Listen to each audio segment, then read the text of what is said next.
Hello world, Frida Reba Darcy and Patricia O'Connor here, and today it is a very cloudy, overcast, cool fall day in the Bay Area. And when I woke up this morning, it was raining, and all the trees on the rail, they all got watered, making that really easy for us. So we watered our seedlings that are back behind us out of undercover, and everybody else is kind of just taking it easy today. We're also expecting another little band of showers to come through here about dark. I don't know how well this reads, but even my ponderosa pine here is looking a little wet from all the water blowing in and the fog and the rain blowing in. I did a little rotate on my Japanese black pine to get some to get better light on this side. I wasn't sure I could get away with that. I can't turn it this way, but I can do this, and I can do this, and I suppose I could do the other. Enough hand signals, but I can't rotate it around because it leans out that way, so I can't go the other way. But anyway, I kind of gave that a little bit of rotate after a couple of months of being in several different positions. Though it's going to be glad to get light on this side. I put some wire. Also, this is just kind of things that have been happening while I've been taking a bit of a sabbatical. I added a little bit of copper wire to this guy and gave it a little tuck up. The original wire stopped here, and as the branch grew this past year, it just was kind of pointed down. So I adjusted that. There's some more wire on the back side over here. I think you can see where I did the same thing on this branch. I didn't see anything else I thought I needed to address right now, but I will as I need to. And I kind of also, I think it's okay. I started to say I may have piled the wire up, which is to say that I put wire over wire. But in the light of day, I don't think I did too much. I think I did a pretty good job of that. Yeah, I think that looks okay. Anyway, that's copper wire. That's annealed copper wire. Speaking of copper, this is a wonderful time to show these colors. I love this rusty color that they're just starting to get into. The real fall, what I call rusty color, would be something similar to this. I expect to see the rest of the trees kind of start to take that look as we go from fall to winter. And then at some point when these guys finally do go bare, I'll be able to make some cuts and some choices and dive in with scissors to do and pruners to do all that stuff that I was itching to do all summer, but that was the wrong time. While we're looking at stuff, here's the cork bark oak.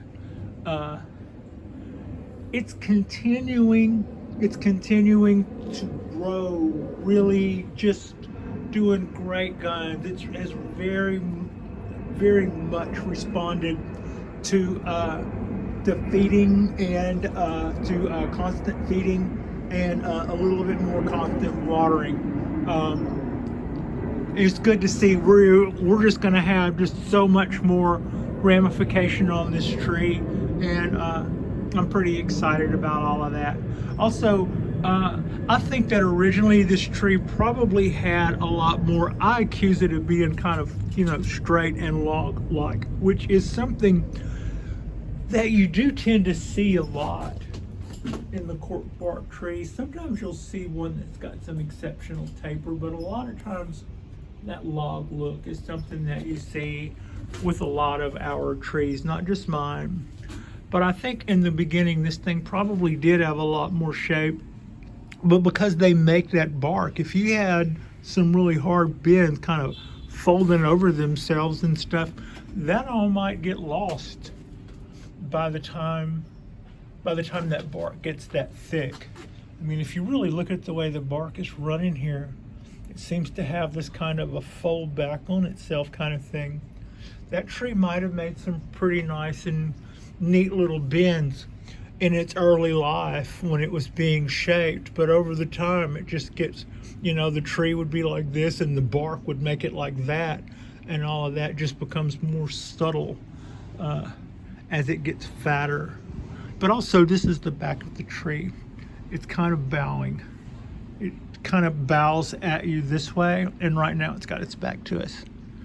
So yeah, I'm really happy with the way this has turned out. It's responded so well. This is just what it's done since the fall. These little guys right here that you see, because I pruned this back 3 weeks ago, about 3 weeks ago, maybe a month ago, and this is what it's done since then. And this is fall. I mean, think about how prolific it's been this year. We've just gotten so much new growth, and this stuff is starting to get big. I need to cut it back pronto, or it'll be anyway. The same wire that I put to the little Roddy behind me, the Ponderosa, this guy got some of that too. It got some wiring there, small little copper wire, and it got a little bit of wiring here. And I removed quite a few, and it got some wiring here and here. That's those two branches. And I removed quite a few of the 3-year-old needles, and that's pretty much all I did to my little black pine. I'm loving this guy. Probably should have taken that. I don't really know how many, but here's kind of a thing. When it comes time to removing needles, there's several rules of thumb. One, I'm gonna remove the tired, spent 3-year needles. However, I've been told that you should leave some, and you should leave some because old, even spent needles do contain a hormone that is beneficial, and it's beneficial for them to thrive.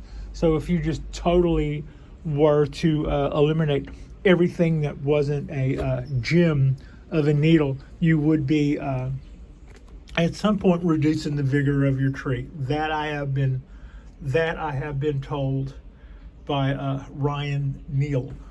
Then on some videos that I saw from the guys in Japan, they're talking about cleaning up their trees. In other words, some of the needles that they would would leave, that they go through and pull off because maybe it's a festival is coming or something, and they're expecting a lot of traffic, and they're expecting a lot of people to come through, and so all of their trees are made to look their best. You will see those guys whenever they're dressing up one of their trees.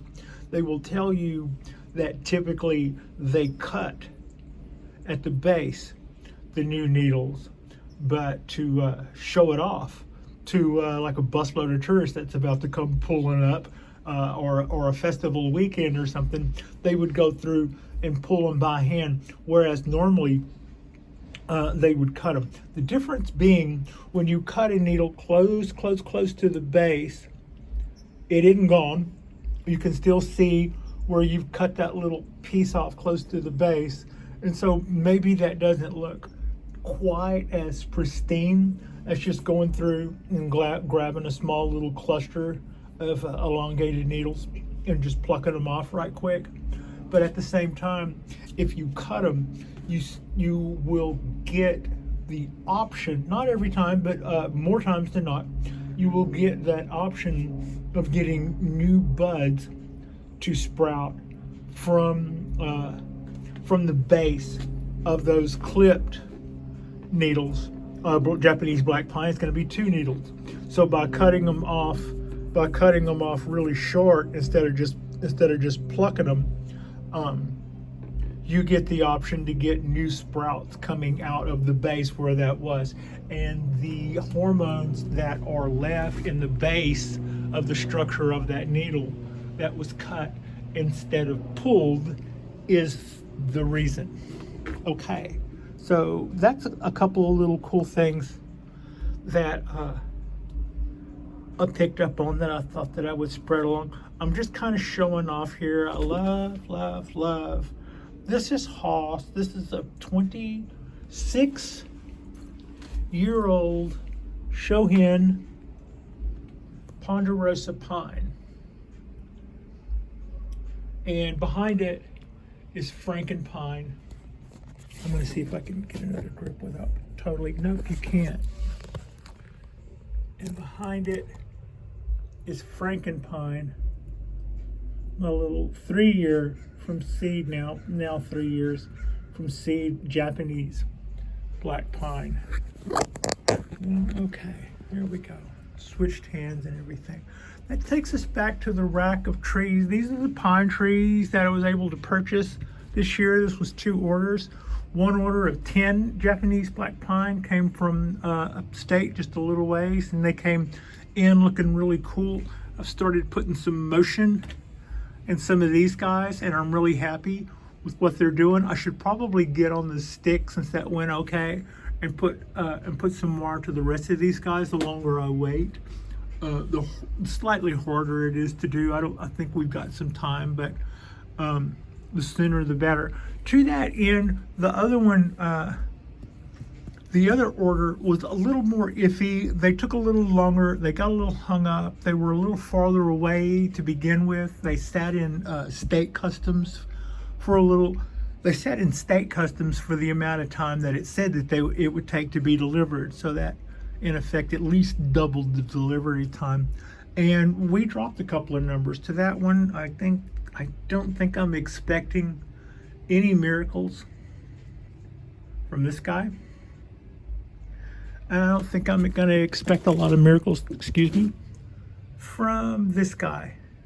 And it's a shame too, because I put a lot of really cool motion into those little trunks and stuff. I'm not so hyper hurried to get those little pots back that I'm just going to rip them up if they do anything at all. I think every time I look at them, I can find some speck of green. Yeah, they're gone. I mean, they're just well and truly gone. I've accepted the fact that they were gone for some time now. Just when it came time to pull them up, I went, hey, there's a green speck. Wait a minute. And I think it was last time I saw that little green speck. You can kind of see it there in the middle. There's no real reason to think that anything there is going to recover. But that'll be a vacant pot here in a minute. And this little guy will be a vacant pot here in a minute. But I kind of liked what we had going there. Yeah. Anyway, what didn't happen is that this guy, who we didn't think had would have any problems, and so far we've gotten some nice movement into that trunk. It just kind of twists around and then comes back on itself and then comes up. And I also did a little bit more bending work at the same time to this one that I got from Eric at Bonsai. These are little mame trees. The height difference between shohin and mame, they kind of overlap a little bit. But if you can put one in the palm of your hand, it's a shohin. If you can put 2 or more in the palm of your hand, it's a mame. Now this guy is looking like it's gonna do okay. It's got a lot of really good motion in its trunk. It's showing me a little bit of yellow too. That one's on me. That was a better looking cutting than that when I got it. I think I might be overwatering slightly. Better to over than to under. But you can also see, I think, in there that I've cut the needles instead of pulling them on that guy. And some of this, I don't know, those are probably the same needles that look yellow when I don't know. But it might be overwatered a little bit. What you're really hearing is my indecision. When it comes time to go to work in the morning, that's my opportunity to water the trees and have them be watered all day or not be watered all day. And, when it's a tree that's got some roots and it's got some stuff, then it has, a little bit of sustainability. But they tell you plainly when you buy these plugs that are, for a couple of months, that they're not going to have any roots that aren't outside of those little dark plugs that you see. The dark spot meaning that would have been all the roots that they have to live off of. So when those dry out, they are too dry. And it says if you don't wet those plugs every single day they will likely die. It says that in bold print. I go, well, that sounds about right. So since we've had the trees, we've made sure that we do that. In the morning when it comes time to go to work, sometimes they still look wet from the day before, and I'm like, well, if you leave and they are dried out in an hour and a half from now, they're going to be a long time dry and maybe dead before you get back. So to that end, I'm still kind of bearing with the directions, bearing with their recommendation, ban the torpedoes kind of a thing. And so I think because of that, I'm probably seeing a little yellow. Maybe it's just a little bit on my part trying to get the bicycle rolling without falling over to get there. And I'm using that as a metaphor because what's important is that I get the trees into a healthy balance of water and drying out. And then if the water is lingering in them too long, they will yellow. So that's kind of what's going on there. Yeah, we lost 2. We were shorted 1 and we lost 2.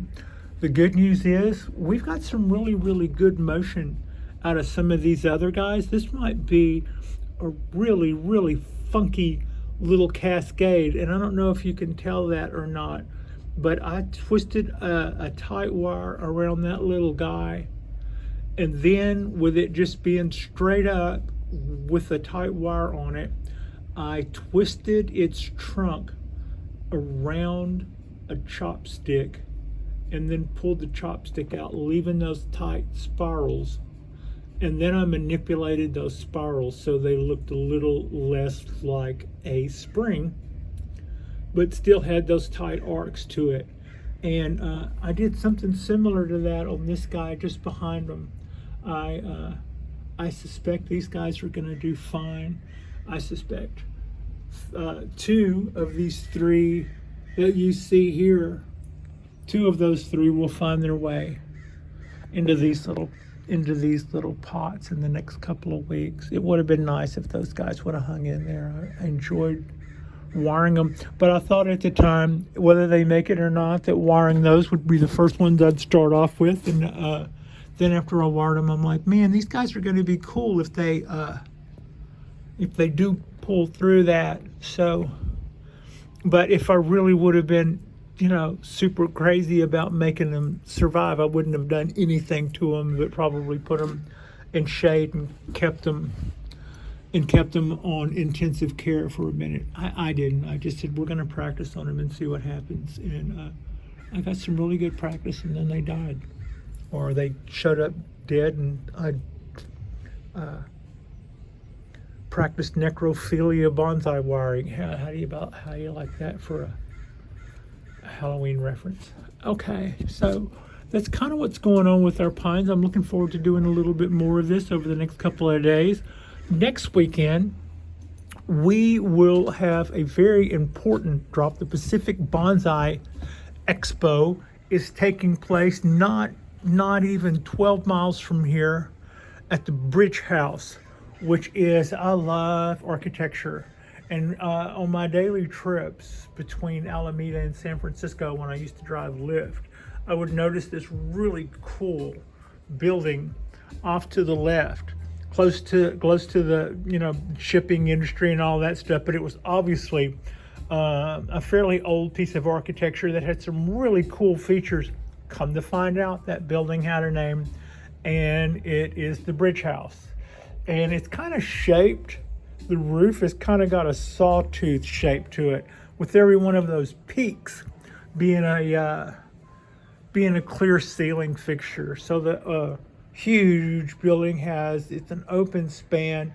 It has an insane amount of glass and space in it, and should make for a beautiful, beautiful backdrop for this bonsai show.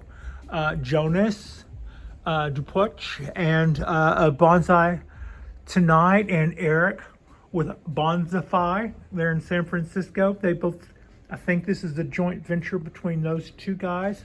Yours truly has a weekend pass for that. Couldn't wait to get my tickets, and I probably won't be dragging my sidekick with me on that. She's gonna have to hang out here because I probably won't be taking my own car. There is going to be limited parking, and for that reason, I will likely get dolled up and take Lyft. But I plan to do a fairly extensive video of my walkthrough. So yeah, we're going to get, and I would expect other people to do this too. This show is a pretty big deal, and you know, if you lived in California or Arizona or New Mexico or Colorado or Washington or Oregon, this would be your show. And the trees are coming from all over the world, and the panel that was picked to judge the selections, just to get selected for this show, the people who judged that was a huge list of who's who in the world of bonsai. So it's a pretty BFD, and I'm really looking forward to it. I've been looking forward to that for months. But yeah, now, ooh, lights out. This is a look at the rack. I'm just kind of panning back and showing the rack. Those racks were either built or imported or handled or whatever by a company called Honeydew, like a honeydew list, or please honeydew this or please honeydew that, Honeydew. And I'm seriously considering incorporating a few more of these racks and possibly replacing my shelf unit with those racks. Having now found the company and looked and saw that I would have other options as far as widths are concerned, I could see that being, you get more than one shelf out of that. When my lights are on or when the sun's out, either one, that row down there probably gets as much light as the top row, just a little farther away, you know, from the big lights. But those could be lined up there and on the sides and just totally drastically increase our space, with the big trees still taking up the top shelves or whatever, so that they would still be roughly about the same height, getting about the same amount of, anyway, that's something that I think might be a really worthwhile move. I'd mentioned that before. Since then, I've done a little bit more looking into it, and I haven't seen anything about that idea that I don't like. Yeah, just kind of a wide shot now. So this weekend, I will likely grab up a little pine tree and do some bending and folding and putting some wire to it. Like I said, those 7 or 8 taller ones could stand for some motion in their tree selves, and so yeah. And plus, I am going to have those 2 tiny little mame pots are now vacant, so I could get something else going there. The thinking being that moving this stuff and bending this stuff around, I've probably needed to get it on the stick when it does get cool enough. When it does get cool enough that these trees start to really do slow down, they're not as pliable. So grabbing and bending and pulling on things is a little bit more risky as things get a little slower and a little colder in the change of seasons. So yeah, that's just the way that is. So I was kind of looking at those and going, yeah, you want to go ahead and start. If you were going to bend that up and bend something else up, you better go ahead and do it before something happens and you see that that's too cold to do now. So I don't know. It might be that I would discover it won't get that cold this year at all, but I think this year might be a little bit different than it was last year. We had that volcano that erupted earlier on, and they were reporting that as potentially causing our weather to be wetter. And I was going, well, that would certainly be good news if that happened. So everybody else, or not everybody else, but some other people had been expecting, had been saying more dry weather, continued drought, and all this other stuff. And I was going, well, I hope measured against. I hope if there is a good side to that volcano being a huge explosion and one of the highest eruptions ever recorded since Krakatoa. I was going, well, if there's a good side to that, I hope that it's water. And so far, we've gotten a couple of good showers this year.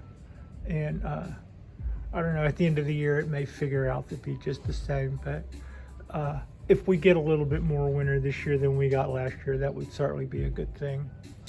Like and subscribe if you guys haven't already. We're going to be doing some more learning and experimenting with our Japanese black pine trees as we learn to do things more with them. I kind of have this thing that I'm dying to learn more about, and I just started digging into it a little. When it finally comes time to start doing the decandling of my cork bark black pine, are those candles gold? Question mark. Could those candles that it would get when all those new little energetic shoots that are just coming up, could those be mated to rootstock of seedlings to make more cork bark black pines? I think they could. I was told when I bought this one that there is a graph line that can be seen, and it's supposedly like in here. I guess if you were a pro, you would see that. Maybe it's harder to see on this side than it is on the other. But, I mean, that just looks to me like the difference in the root base versus the top. But when I bought this tree, it was said, yes, this is a cork bark Japanese black pine. And I'm like, amazing. And after being amazed by it for a few minutes, I finally had enough sense to pop the question, is it grafted? To which the person who had some background knowledge on the tree said, yes, Patricia, it's obvious. And it's obvious. Not like, yes, Patricia, obviously, and you're a dumbass. No, yes, it was obviously grafted here, which is to say that to anybody else who had a history in grafting trees, they would probably see that, or whatever it was he was showing me then. Yeah, I think it was that. So I always wondered that. To me, this doesn't look so much different than this, right? But as you go around and look at the texture, you go, well, that certainly does. By the time it gets up here, it really gets going. So maybe on the other side, when you look at it, you can kind of see the roll of the roots, and then you kind of see where it starts getting that really crazy plate thing. So my question is, could I take the candles whenever this thing has recovered from some of my shenanigans, whenever it comes time to decandle this thing in a year or two, and I have all those fresh little shoots there, you know, 40, 50, whatever they are, 70, 80, whatever they are, could those be attached to rootstock way down at the bottom where we wouldn't see that graph mark? And maybe I could try to make 70 or 80 little cork bark black pines that way, and see how many we get. That sounds worthwhile. So yeah. Also, never say never. In my watching of more of the Japanese videos, like I am trying to watch now, I have to worry about my translations of those. little differences. For instance, I've noticed here lately, just you start to pick up on things, sometimes not all at once, but most of the guys, maybe this is also the translator app doing this, but if they are talking about needles, the word comes out leaves. They'll say we picked the leaves off of the pine tree, and you're thinking they're needles. And they will even go so far as to say it's a 2-needle pine, but then when they talk about doing their maintenance, they'll refer to it as picking the leaves or pruning the leaves or cutting the leaves or something like that. So I'm not really sure whether or not they're speaking that way, or whether or not the translation app does that, and other things too. But here recently, I was listening to, I believe it was Bonsai Q or Bonsai IQ, which is out of Japan. I'm amazed at the work that comes out of that place. But they were talking about different little varieties of black pines and other pines, and some of the characteristics they have. And so some of them sound like they're regionally based varieties of Japanese black pine. So you hear them say some word that you've never heard of, and you don't know if that's a species of pine tree that you have yet to hear of, or maybe it's a different variety of a species that you have heard of, black pine, the Japanese black pine, for instance. And in one of these casual conversations, they were talking about how they tend to make smaller needles all the time, and they were talking about the different characteristics of the tree. And then the cultivator said, and he has a high ratio of cuttings. And of course I perked up when I heard that, because I've kind of done a little bit of research off and on about the success rate on Japanese black pine cuttings, just basically taking a bunch of cuttings and dipping them in hormone and then applying them to soil. And I have also seen where people would do that with sprouts, and they get a really, really high. Why would you do that to a sprout? You basically cut it off of its little tiny roots and then stick it back in the soil, because they make better root over rock somehow. They have shorter trunks when you do that, I think, was the thing that they said. But yeah, I want to find out more about that. Can you actually sprout cuttings? And what are the varieties?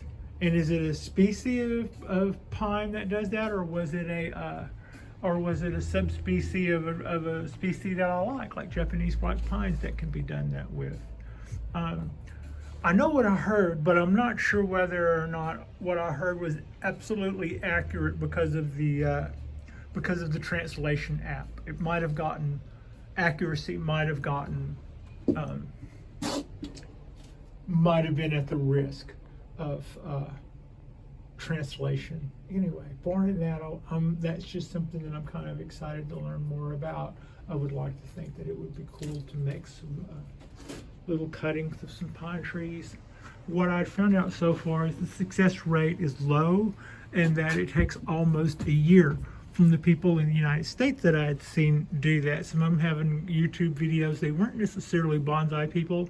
They were just people who were making YouTube videos about making cuttings off of everything they could possibly find to make cuttings off of, like maybe turn your neighborhood trees into nursery stock, if you were to, kind of an idea, I guess. But so far what I had seen was they all, no matter how professional, here in the States, it might have been a reflection of where they were doing this from. Maybe the person who has a really, really high rate of success lives in a place where that's just absolutely agreeable, and cuttings stay damper longer, or just more tricks to the trade. Anyway, I'm looking forward to doing some more research on that. And this weekend, I'll probably wire up another pine. Like and subscribe if you guys have not already. We look forward to doing more, and we look forward to venturing out and showing some of these nice shows We also have a bonsai meeting coming up the following Wednesday. I think the East Bay Bonsai Associates will be meeting for our Wednesday meeting, and the topic is repotting. Members are, you have to be a member, but if you were a member and you brought your tree, you could grab up a tree that you wanted repotting and it could get repotted. I think that's awesome. I don't know that I would want anybody cleaning up my messes. I mean, it would be kind of tempting. No, I wouldn't do that to the guys. In a minute, it's time to clean the weeds out of that. I'm thinking when I do it, if I wait a few more weeks, those maples may have settled down enough to where I can do that long-awaited repot. So that's kind of what's going on there. But no, I don't think I'll be bringing any